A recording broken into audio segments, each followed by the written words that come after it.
vitamin D, what it does is it allows calcium to get absorbed into bone, simply being put. So it allows calcium to get absorbed from the gut, and also for the calcium to get incorporated into bone, you need vitamin D. If whether you take calcium or not, if you don't have vitamin D, it's not going to get incorporated into bone. Vitamin D is more important than calcium when it comes to bone health.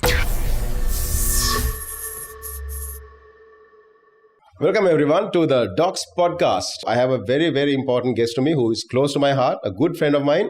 We have Dr. Manil Fernando, who to me is, from long years ago, first and foremost, Manilaya, and then slowly from that to Machang. So Dr. Manil is the resident orthopedic surgeon of RCD Group, and he is someone who's been there for quite a while. So without further ado, and not too much fanfare, I'd like to welcome him to the Docs podcast. Thanks, Sunit. Thank you for having me. Most welcome, Manil. The introduction made me sound very old. Thank you. Well, we are, aren't we? If you think about it. Yeah, so a few years apart. Few years apart, exactly. Yeah. So Manil was with me I was in campus much after Manil, and this is how I know him. So before we start, Manil, let's just reflect a bit on the journey that got you here now. Yeah, it was a bit of a windy road to become a doctor and then an orthopedic surgeon, Sunit. I think you came into uni 1 year after I left, or just after I left. Yes.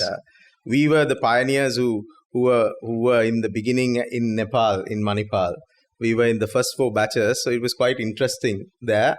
And getting there was even more interesting because ending up in Nepal was because of another friend of yours, Dr. Prasanna, who was studying for the London A-levels with me.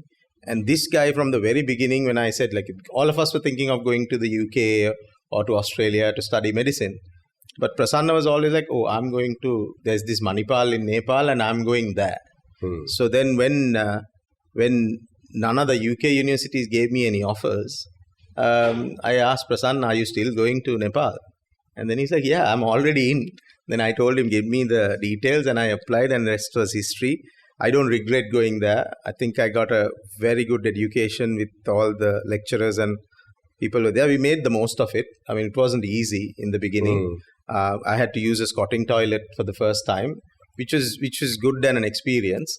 And then you guys came. I think it just kept on growing. And I don't think any of the doctors who have come from there had done badly. I think everybody has done quite well, absolutely, including yourself. That's quite true, Manil. Even my journey to Manipal, before anything we had to mention, we are both from Manipal College of Medical Sciences in Nepal. And even my journey started just like yours. I was also, in our school, we had this saying that there was a sacrifice each year to go to Manipal.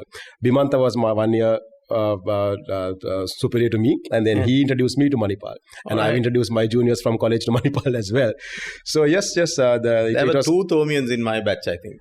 There you go. There has been 1 Thomian in every batch, I think, and so on and so forth. So that's why I said we have 1 ritual sacrifice to Manipal every year. Right. And it did make us the men we are today, I suppose. Yes, you're absolutely right.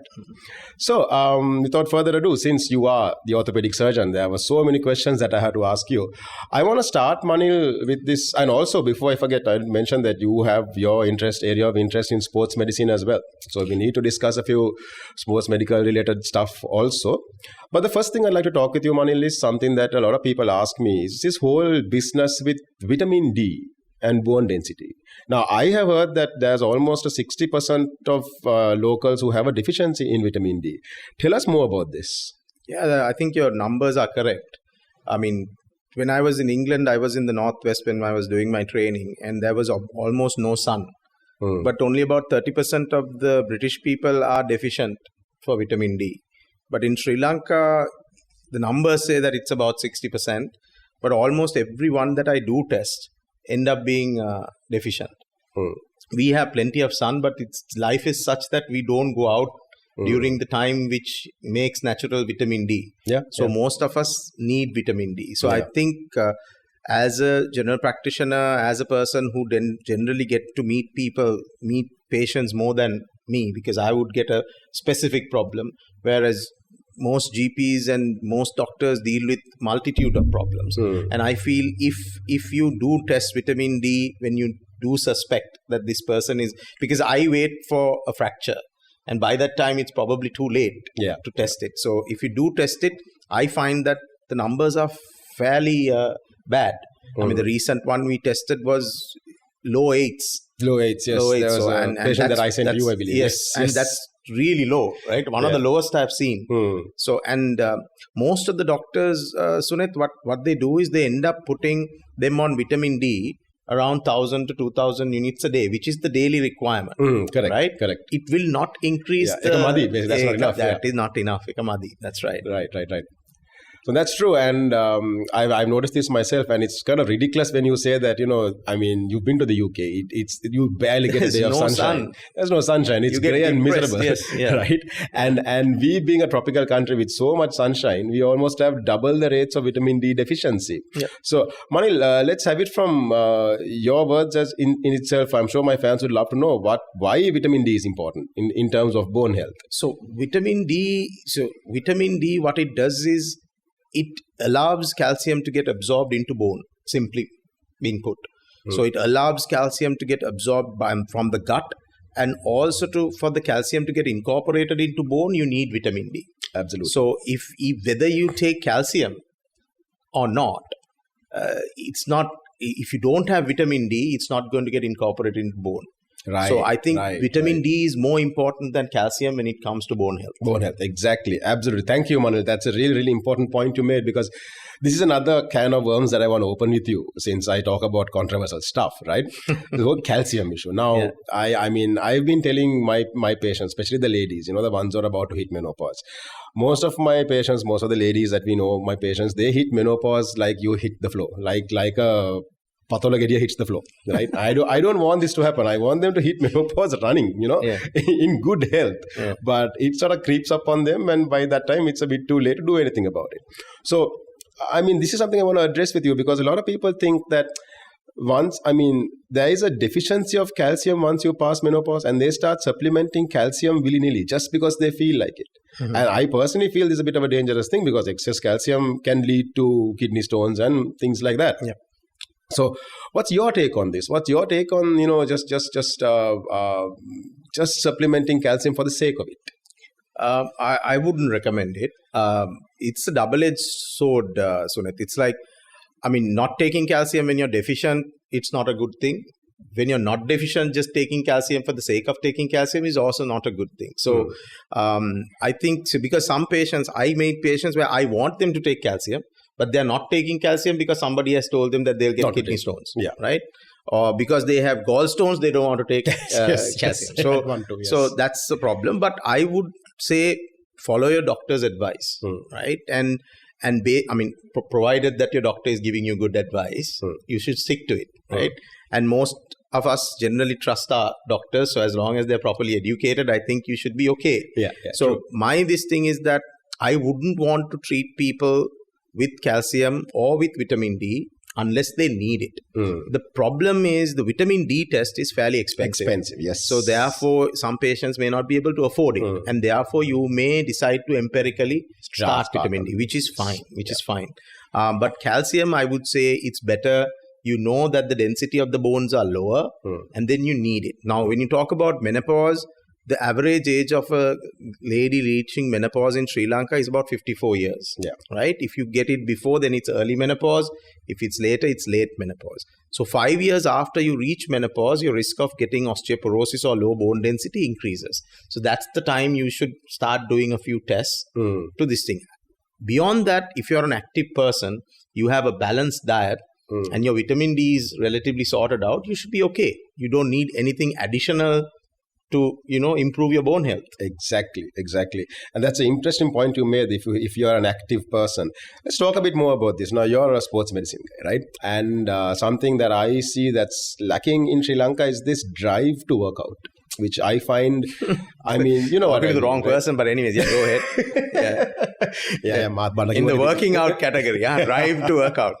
Sports medicine, yes. Yes. It's our job to push others, right? So my wife complains all the time that I need to find time to work out. But anyway, go on. No, hang on. There's something I want to talk to you about in that sense also, because pickleball Yeah. Right? Let's get to this. Let's get to this. I want to pick this up with you because I learned about that from you. Yeah, there's a huge debate about pickle versus paddle. Yeah, go on. Okay, all right. So I'll get to that. But before that, what you said about working out, that's really, really important. I'm happy you brought that up, right? Because there's still in Sri Lanka, there is this concept that working out is something for the elite or for the upper classes, or it's not like it's not in the minds of everyone, of every man, that I need a regular workout, I need to be fit, especially when it comes to women. I see women, they put their families first, they put their home responsibilities first, and they don't look after themselves. Now I made it a point to tell all my patients, as a woman, you are the head of the household, it's not your man, right? We just live there.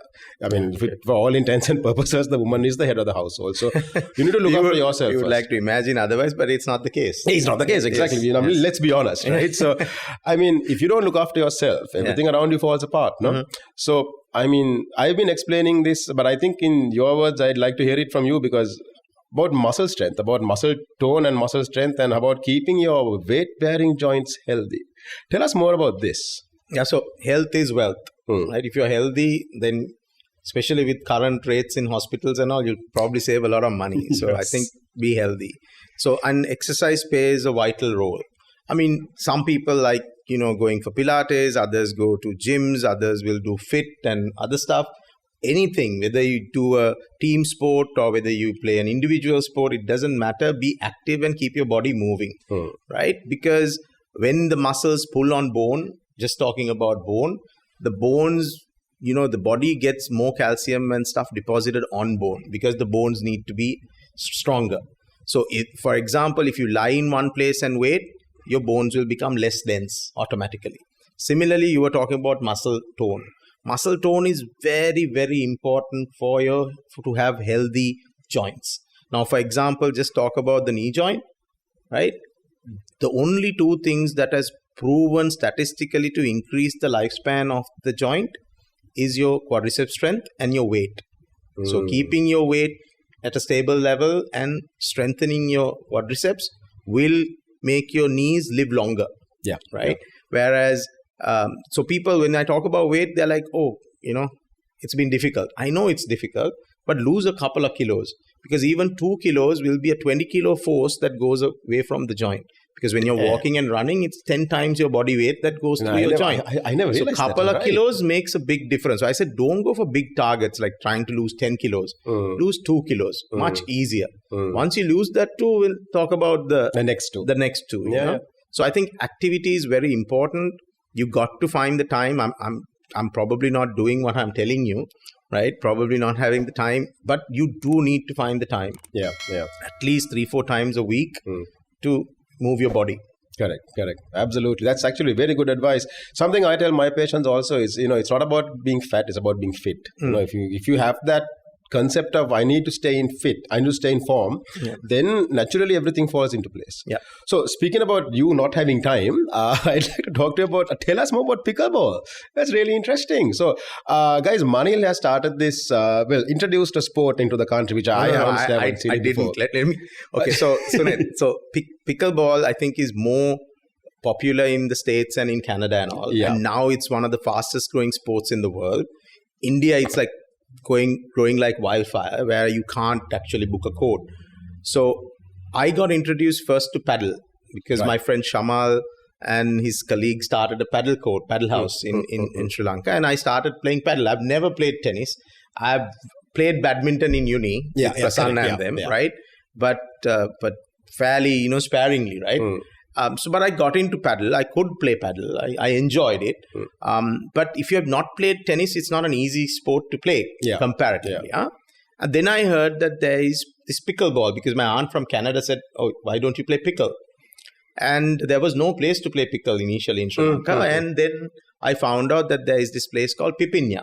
Right. Okay. They've named it Pipinya, and I thought was great. And then it's in Ratmalana. Really? Yeah. Okay. And one of my friends called Fazi, right? He's the one who had started it with his colleagues. And I started visiting this place. Yeah. So every week, about 3 times a week, myself and my son, and sometimes my wife and my daughter, we drive 40 minutes to Ratmalana to play 2 hours of pickle. Right. All right. And just started playing, and I really started enjoying it. So then I told Fazi, listen, dude, I have this space in Colombo, can we put a pickle court there? Yeah. And then he's like, yeah, let me come and see. They measured it, kind of fit. And then I invested a little bit of money to build a pickle court just for me to play so that I don't need to drive 40 minutes to Ratmalana. So then my wife is like, what about the rest of the time when you're not playing? So then I said, you can get a few friends to come and play. I have no problem. Now it's grown. It's like become so popular that they give out my time slot. And I'm like, dude, I'm the one who put in the money. Give me the 2 hours. But yeah, so it's a very, I mean, how I would explain it is it's a cross between table tennis and tennis. Right. It's a plastic ball with holes, so it's light. The racket is similar to a ping pong racket. Right. So it's light. So it's not so heavy on your shoulders as would paddle or tennis would be. Court is about 1/3 the size of a tennis court, so it's smaller. So it's actually more popular with the middle-aged and the elderly population in the US and in Canada. That's how it started. Because it's a sport where you can move around. The rallies are a little longer. It's designed to keep the rallies longer. Right. So I end up burning about 1,000 plus calories in the 2 hours, which I think is very good. It's brilliant. Yeah. Exactly. I mean, I'm surprised to hear that this court was in Ratmalana. That's my backyard. And I mean, I never knew it was you have so to close. go and check it out. There's a beautiful community there. Those guys are really good. I'm not promoting the place, but I'm telling you it's really good. And you should take your son and your wife and your daughter and go and play. I think you'll love it. I will give this a shot. I will definitely give it a shot because I was going to ask you, but I thought we'll talk about it because it's something I've never seen before. The first time I heard of it was off your Insta. Yeah. I thought that was bloody brilliant. Right? Well, good stuff, man. Good stuff. I'm glad you take. I mean, that's initiative. I mean, you're putting your money where your mouth is, right? You have to. If you aren't fit, you can't tell your patients to be fit. No, same thing. Yeah. So that's excellent. That's excellent. So, so speaking about sports, now I know you love your sports medicine, and so let's talk about. I want to bring up a few topics which are very common for sports medicine. I recently saw you had done a surgery on a sports star as well. These knee joint injuries, the ACL injuries or the anterior cruciate ligament. Tell us more about that. So, anterior cruciate ligament was a career-ending injury in the past. Now we consider it a serious injury, which you can rectify and get back into sport. So if you remember Ronaldo, the original Ronaldo of Brazil, injured his ACL twice before he became the best player in 2002. So it's no longer a career-ending injury. The management of it has evolved over a period of time, and now we do it arthroscopically. What I tell so initially, Sunet, if you get a patient with ACL laxity or an ACL rupture, it's a typical type of history which they tell. They're playing whatever sport, either the knee hyperextends or there is some twisting injury to the knee and they hear a snap or they feel a pop and they can't play, the knee swells up, they're taken out. And then they're brought to you or me or anybody.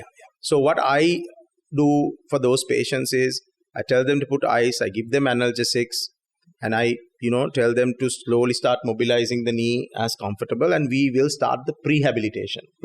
Getting full range and getting your muscle strength back. Hot ACLs or urgent surgeries and all are generally done only in a couple of clinics in the world because there is a higher chance of you getting what is called arthropfibrosis, right? Due to the bleeding in the knee, right? So therefore, most of the ACLs are done after 4 weeks. Right. So don't rush into it. Right. So therefore, I don't rush the MRI as well. Because if you do an MRI in the very beginning, people rush you, people push you to the MRI. So unless it's a professional athlete where you can afford to do an MRI in the beginning and then do an MRI after 4 or 5 weeks as well, then it's okay.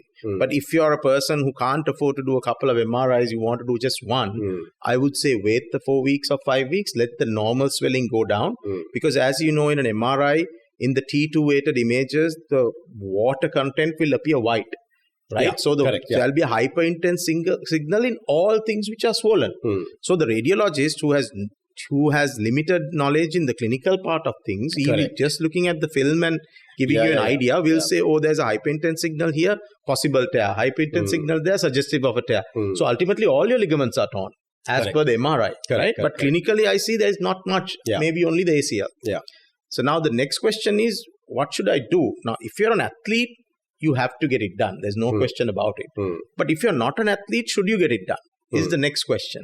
Earlier, the answer was yes, you have to get it operated, because the belief was that you will get early osteoarthritis if you don't.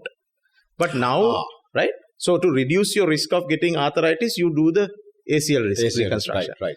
But now studies have shown that whether you do it or not, the fact that you have ruptured your ACL, you are at a higher risk category. That risk is not reduced by me doing the surgery. So therefore now surgery is reserved for patients who have instability. So if your patient complains that when you're walking and changing direction, the knee gives way, can't climb stairs, the knee is giving way, then yes, you operate. Professional athlete, you operate. Right? Otherwise, you give them the option. Right? You can strengthen your hamstrings, maybe compensate for the lack of the ACL. And if you don't have instability, you can sometimes manage. There are ACL substituting braces for elderly patient who may not want to operate, because you can go for a knee replacement rather than doing two, right? Correct.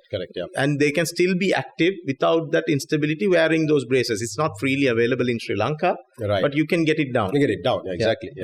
That's good to hear. That's good to hear that it's not a career-ending injury anymore, because it is a very common question asked by me. There are so many of us who play rugby, who play soccer, who have, or for that matter, even I play squash. Even squash, there's a risk of getting an ACL tear because there's so much change in movement. Squash is very, very hard on your knees. So that's actually good to know that there are options now than there were 10 years ago. People tend to think that, we do something different to what Singapore would do or what India would do. We don't. We do exactly the same thing. The equipment or the implants that we use are mostly, world-renowned.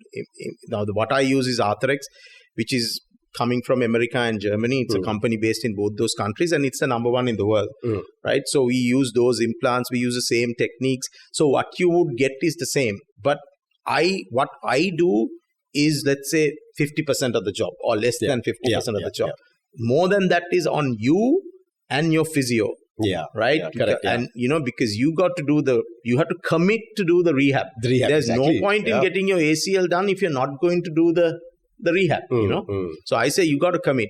You got to know 1 month, you got to follow my protocol, no questions asked. After that, you go to a sports physio and you get on. Because if you're a tennis player, your rehab would be a little different. If you're a football player, it will be different. Rugby player, it will be different. The muscles you use, the movements you use would be different. So we'll come up with a more individualized program for the rest of the months. True.